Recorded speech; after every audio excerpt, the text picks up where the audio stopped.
complexity winter? What do you think? The certainty in his voice.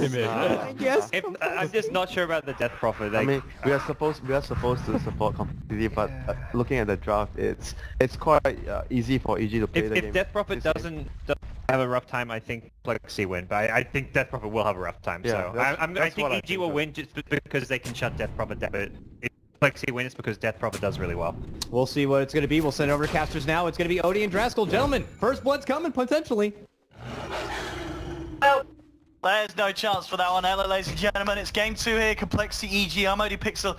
And I'm here with Draskell and Andy. Seeing some similarities from game 1 going, transitioning here into game 2. But switching it up a little bit. We're seeing some favourites. We're going to see the Fear Enigma coming out for the side of EG. Artur sticking with his Clinks.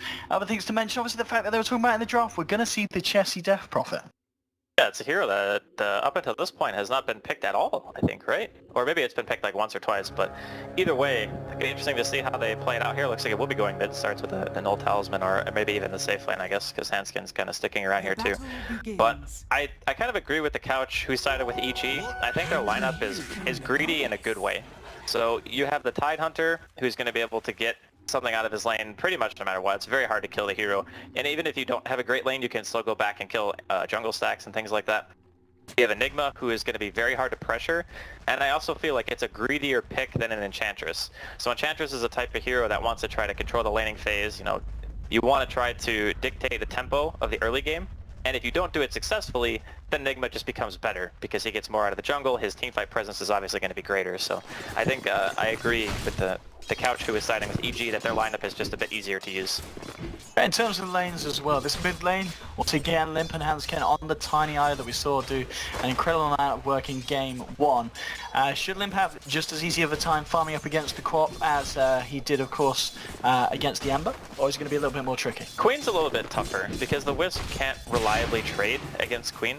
Basically going to be relying on the mana that you gain through Bottle of Handskin to throw like tosses out, harass, things like that, go for CS. But it should be pretty much impossible for this lane to kill Sumail unless he makes a glaring mistake, which I don't really see happening as he is mechanically a very good player when it comes to the laning stage. So all in all, I would think that given the way the lanes are kind of shaping up, this is what EG were expecting. This is kind of what they're okay with. But at the same time, I think Complexity are also okay with this because their Death Prophet is not going to be highly prioritized in the early game. And if for whatever reason EG start trying to gank, you always have the Enchantress to fall back on to help you try to control that early game.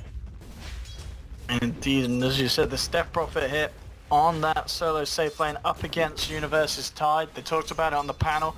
Death Prophet should have no trouble finding farm down here, and it's showing at the moment 6 for 1. But at the same time, University's getting something as well. We'll see Chessie just moving there with a Siphon, keeping the Tide Hunter at bay. But as you said, as long as this stays one-on-one, you expect the trades to continue to be even in terms of farming? Well, EG will pull ahead because they have Enigma. Enigma farms faster than anyone. Like, this hero just destroys the jungle. It's not even close. So, that being said, EG has the greedier lineup. That's pretty much all we talk about all we mean when we refer to greed, is the fact that one team will be able to get more out of the early laning phase of the game, if it's static. And again, that all depends on what Z-Freak wants to do, if he wants to prioritize going for trying to pressure a lane. The problem is, can't really pressure mid, because you need a very specific creep to kill Sumail. You're also going to need to toss back out of a tower if you want to kill him too. As pretty much the worst thing that's going to happen is what we just saw there. He's going to eat a combo, eat a couple of spirits, then he'll either have to bottle crow, or he'll have to go back to base. And then you can maybe kill top, but then you're also going to need a dust for that. For at the moment, I mentioned it earlier, it's continuing to do this pretty much uninterrupted. We'll see. I was just heading over, but not going to go any closer here to the Enigma. At the same time, over on the side of the Radiant, we're seeing some lovely stacks being done here by Z-Freak, just trying to give Limp on the Tiny that edge that he did get in the first game. We saw a lot of stacking done by Complexity, so Limp got that kind of just that initial burst of goals, so he got the good timing on the blink and was able to be as effective as we saw him be in the mid-game fights. I think it's going to be more of the same here too, because again, it's a hero that he's playing that's not necessarily going to have to be a hard position 1. Now granted, in game 1 he had a standout performance, so he was just owning everything with the help of Handskin. This game I think it's going to be more of the same. Just get the stacks, get the blink dagger going, try to initiate for your team. Sumail taking quite a bit of damage here, going to be forced to bottle up. And this is also another game where there's a lot of good kill targets for this Tiny. Like you have the Venge, you have the Queen, who typically doesn't build into too much health items, at least in the very very early stages of the game. You know, maybe Sumail picks up like a casual casual point booster for Aghanims later.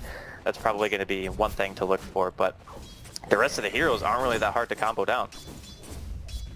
The moment here they're ever talked about Swindles on this Beastmaster. He's found himself level 4 at this point.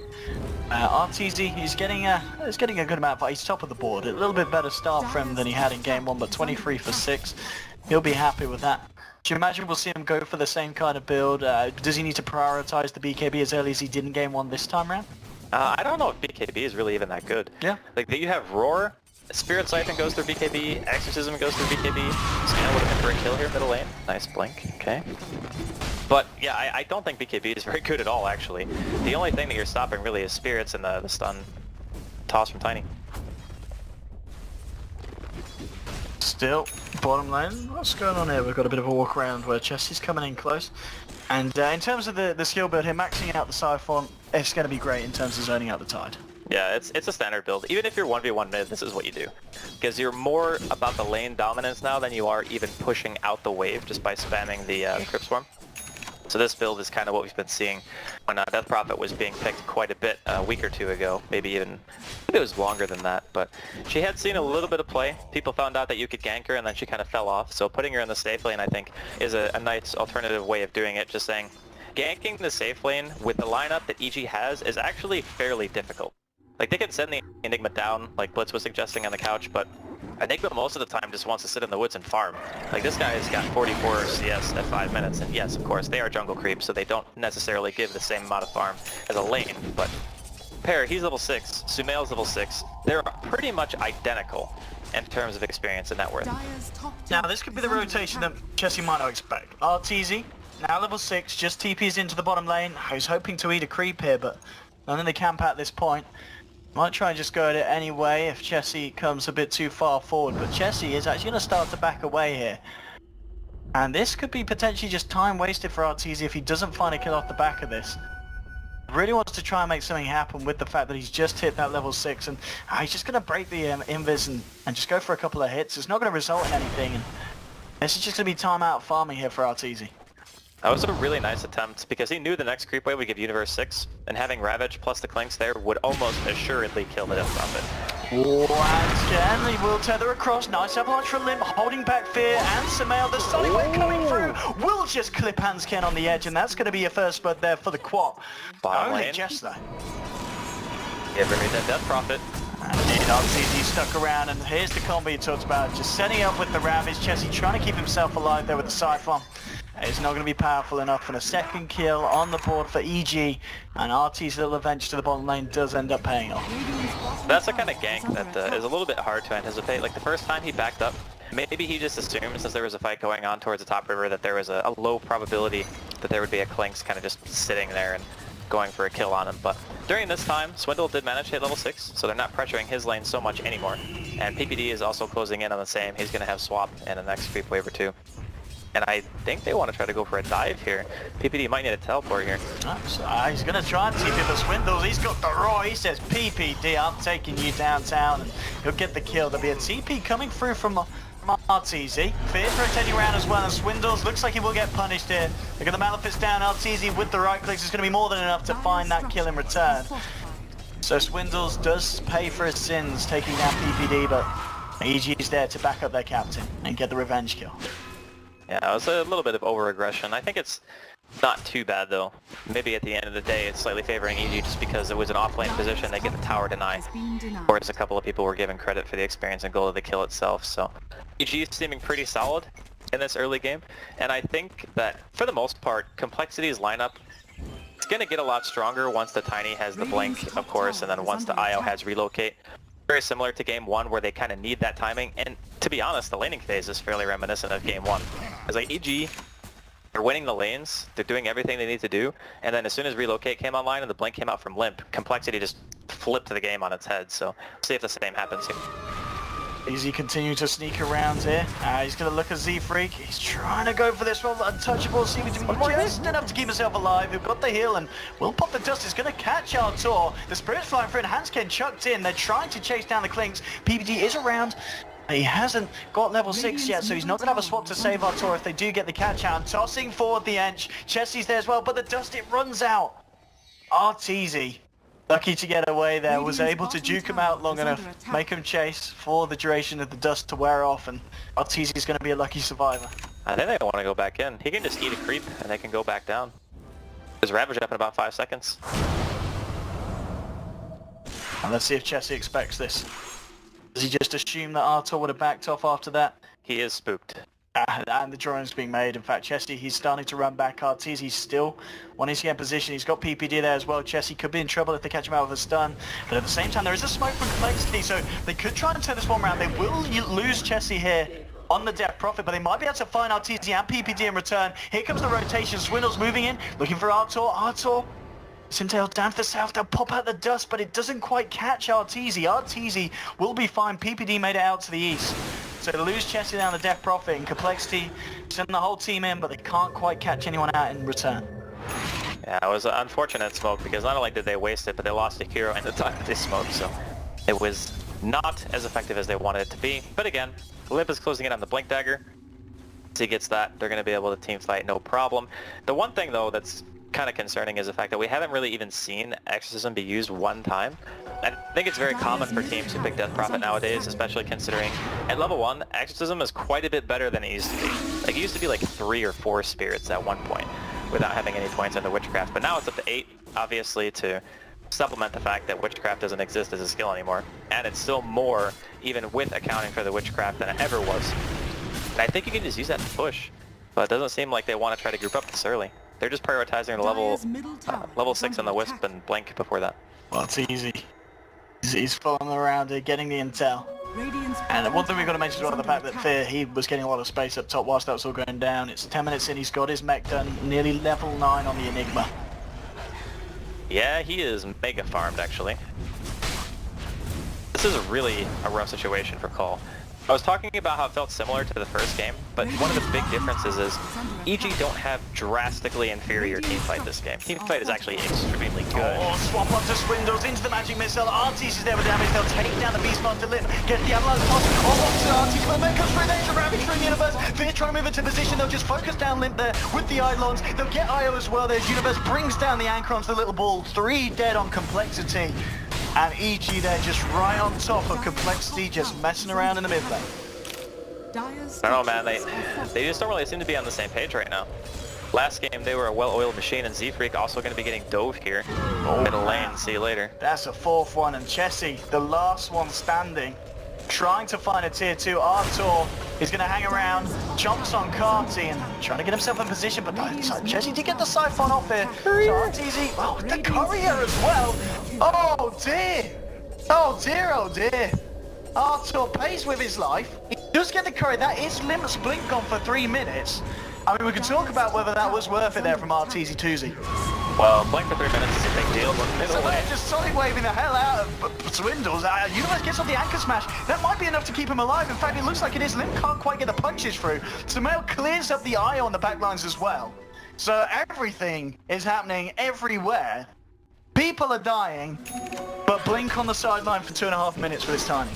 Yeah, it's really bad news for compLexity. Their Wisp is still not 6. Getting into 13, 14 minute plus territory where you definitely want to try to beat level 6 by that point.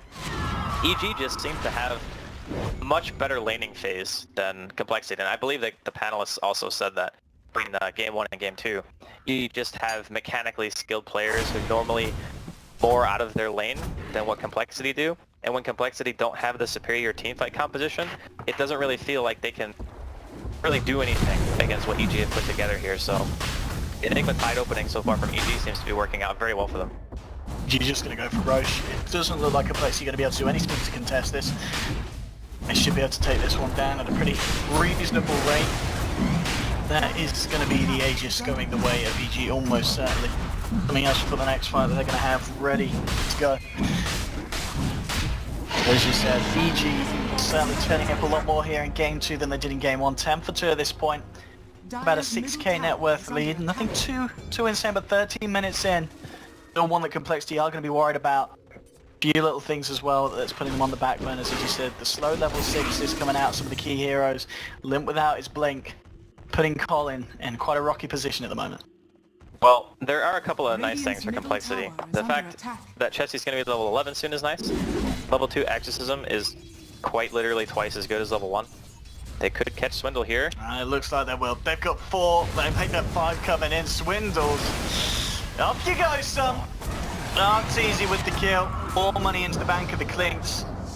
Swindles was desperate to try and finish off that tier 2, but on his own, and they were right on top of that. But at the same time, mid lane, you've got Chessie trying to finish off the tier 1. Will do some exorcism, gets the silence onto Universe. Be a little bit careful, the rest of EG coming across the map. Maybe seeing if they can get anyone here off the back of complexity's retreat. They'll keep it safe, they keep it cool, and Chessie gets away with that one. That was a nice trade. The problem that I think that they're running into is the way that you use Exorcism is very important when you're playing Death Prophet. If you see the way that EG are playing, they're fighting around their ultimates and then they're pushing towers after the fact. Whereas Complexity, they're kind of getting picked. They pop the Death Prophet ult and they are going for towers, but they have it for the team fight. And I really think that if they don't have it for the team fight, then you actually can't even think about trying to 5 versus 5 against EG. It's just way too hard. There's Black Hole, there's Ravage, there's Queen Ulti. Just the sheer amount of damage output and control that they have in a 5 versus 5 is too much to handle. Yeah, and talking about the Queen Ulti, Samael, he is of course going for the Aghanims. He's just 1k gold away from it, and exactly that thing with the team fight timing, the fact that with a 40-second cooldown, you're pretty much able to fight, 2-3 times within the duration of Chessie waiting for Exorcism to come back online each and every time, which is going to be huge in this kind of game. Yeah, cooldowns are everything when you're playing these types of lineups where if Exorcism is down, teamfight is lost. If it's up, you might be able to win. That's pretty much how Complexity have to look at this game. You can't fight around like 2.5 minute ultimates and expect to be able to win the engagement if the enemy team has theirs and you don't have yours. So with that being said, the game is a very different dynamic than game 1 because Complexity can't just always look for the fight. Like even right now, Universe is farming this bottom lane. They can't go for him. Like they can't burst down that, and that's Yeah. Universe's blink done. This is the big contrast that we're talking about. It's that Complexity just don't have the teamfight control. Oh, let's see what a call's going to be. Sounds like a dust was popped there just to see if they could find a random Artoria. Going to be the case. It's easy. It's on a bit of a mission here, looking to track down Z3. See if he can do anything about this one. He's going to go for it. Eats the Centaur. Going to be enough damage though, Z3 with the heal. It's unable quite yet to just sit there and burst down an Enchantress that easy. It's a little bit of a pain getting through the Ench, but I don't think they're going to be too torn up about it. He's still in a fairly dominant position here in game number 2. Yes. Got Ravage and Black Hole ready for this push. I mean, until we see a team fight where Complexity use all of their abilities in conjunction and not just use Death Prophet for a split pusher, we're not going to have a really 100% sure understanding of how difficult the game's going to be for them. But as it stands right now, it ain't looking great. Top lane Swindles and Samael giving it a bit of some. Samael went out with the Sonic Wave, but Swindles just turns around with the Primal Roar. Oh, Samael blinking out just in time, but talking about Blinks, Limp comes in with the Avalanche and Samael, oh! He's still alive, gets off the secondary blink. He will escape. I mean, he's got Aegis anyway, so he doesn't go for that kill unless he has 2 lives. It's gonna be not easy. He loves this Enchantress. He's always hunting down Z3. He's gonna go for a bit of a attempt here maybe. He does have fear here as well, and Z3 could be in trouble. And the heal, not gonna be enough to save him this time. That's gonna be a dead Ench. TZ being credited with the kill. Damage output is insane. Plus, like having Strafe, it's 130 attack speed. Untouchable, I think, is like 1. I think it's 130 max. Yeah, they're both 130, much, yeah, so it exactly completely negates touchable, which is quite nice. But still, EG maintain full map control. I still got Aegis up on Samael if they want to try to push. You can go for the tier 1 offlane. It's pretty much a free tower at this point. I don't think there's any reason why Complexity would want to contest in tier 1. PG eyeing up Limp, the swap into the stun. Limp will get off the Avalanche, but at the same time, the rest of EG, they pick off the eye on the sideline. There's going to be no save for Limp. Ravage comes through the Universe just in time to stop the TP. They'll take down the Tiny as well. And do you know how manly you have to be to throw out a Ravage like that? Yep. I mean, he already had the TP started. And then he knew he had it. Universe knew he had it. He's just like, I got it. No problem. I'll max range Ravage. And when Universe says he's got it, he's got it. Definitely does. This is a very, very tough game for complexity at this point. It got out of hand pretty early, to be honest. Like, just the simple fact that the rotation early on, they killed Chessie, they were talking about it on the couch. It wasn't Fear though that rotated, ended up beating Artor. Just having the disable and the clings is more than enough to kill. Just a death prophet. Top lane, swindles. You're lucky that Universe doesn't have that Ravage, of course, as always already used. Chessie's coming in, but EG, they've got the full 5-mana, but what the smoke there! Just quickly dispelled, and they jump straight into Chess, they get the swap, they'll be the raw to Universe, but Universe, he's already used the Ravage, they don't need his ultimate that bad. They're going to lose the Death Prophet. Hansken gets tossed in, limp! Ace says, take the IO. We'll give you him as kind of a trade-off if you let the rest of us live. And the rest of them do, but Chessie and Hansken down for that. It was a peace offering. It was, yes. After game 1, Cole were like, alright, we messed up, we're sorry. Here, take this wisp. Please leave us alone. This keeps sad. Yeah. EG though, feeling pretty unstoppable right now. This kind of shows, I think that complexity had some ideas to try to deal with the Enigma Tide, but they had to have known that EG were running it. Because when we see it earlier on in the tournament and just understanding that Universe and like PD and Fear play those heroes and they've been known to do it in the past, this is something that you kind of have to be able to see coming, right? It is and we've seen one of the other teams, of course, we saw do it a few times with Secret. Right. With the Misery, Puppy's done, swap onto Chessie, did get off the Exodus in the Avalanche, once it's nice, RTZ falling low, and all going down, but the black hole from Fear! Oh, he was being sucked in! Universe comes in with the Anchor Smash, 4 dead, 5 dead! EG clean up house and Fear turning up with the biggest black hole yet of this tournament. Well, if the game wasn't already difficult, that just made it a heck of a lot worse. It was a very, very heavy commitment though. As soon as Chessie gets swapped, complexity has to go. Especially since the ultimate was popped too, so it's going to be a pretty easy Rax here, 21 minutes in, give or take, for EG. Only 3 kills on the side of the complexity, and I gotta say, if they thought that they had a way of dealing with this type of lineup, this was not the way. I don't know if Z-Freak just couldn't find any opportunities to go for kills, but I think the way that Peter ended up drafting this is he says, all I want to do is make sure that my solo lanes are hard to gank, because then the Enchantress has a really hard time influencing the laning phase in a big way. And since we pick Enigma, we know that we're going to be getting more out of the laning phase so long as every hero stays alive on our team. And just going off of that and the idea that they have insane teamfight potential and a good amount of damage split as well. It's just been a total massacre so far here in game 2. It just feels like the Tanio. The great first game, but if there's a team that you're not going to be able to pull the same kind of stuff against twice, it's EG. Yeah. Because PPD is, you did that first, I'll work out what to do the second time. Why is PPD a 1960s gangster? Why did he turn into that? I don't know, but this is some gangster stuff right here from EG. Their adaptation has always been phenomenal though. I mean, that's one of the things that is a hallmark of EG is their ability to, I mean, they're literally known for going to the lower bracket and then going through the lower bracket and then winning. That's what EG do. So adaptation always going to be something on a checklist if you're talking about this team. So okay, complexity just tap out.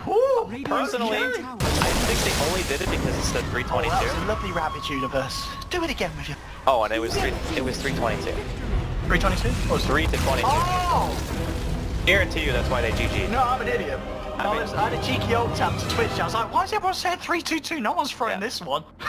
No, I mean, it's the score. To be perfectly fair though, all joking aside, this game was not close. It was pretty brutal. There was no throwing, apart from the Hansken getting chucked in the middle of EG. Yeah, but at that point, I think it's fair to say that it was already kind of heavily EG's game to lose. The balls were already